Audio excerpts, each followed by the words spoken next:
Did you know that Korea used to be an empire? It's the early 1890s. Korea has been a part of China's sphere of influence for centuries. In 1875, the westernized Japan forced Korea to open itself up to foreign trade, after the US did the same thing to Japan. And they also told Korea that it should declare itself independent from China in foreign relations. Then Japan and China started sponsoring different lobbies. China, the conservative one, and Japan, the modernizing forces within the Korean government. In 1884, this resulted in an attempted coup by pro-Japanese reformers, but Chinese troops stopped it under General Yuan Shikai. The two didn't feel like fighting quite yet, so they signed the Li-Itō Convention, and both agreed to withdraw the troops from Korea.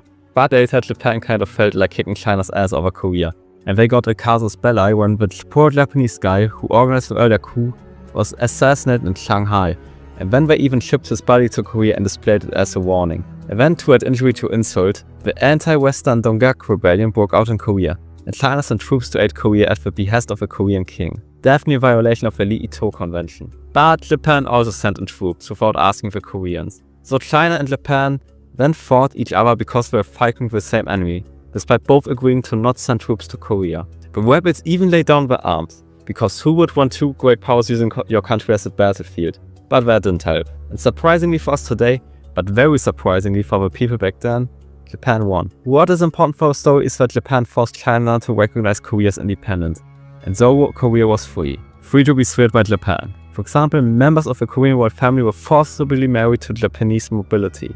But the Korean king Gojong wasn't really a fan of being in Japan's sphere of influence, so in 1897 he declared himself emperor to serve as his country was on equal footing with China, Russia and Japan. He also attempted to westernize the country. That all is pretty cool, but I mentioned China, Russia and Japan. China's out of the picture now, but Russia still also wants Korea in its sphere of influence. So in 1904, Japan and Russia fight, and Japan wins somehow, probably by sailing all the way to the North Sea and naval invading St. Petersburg.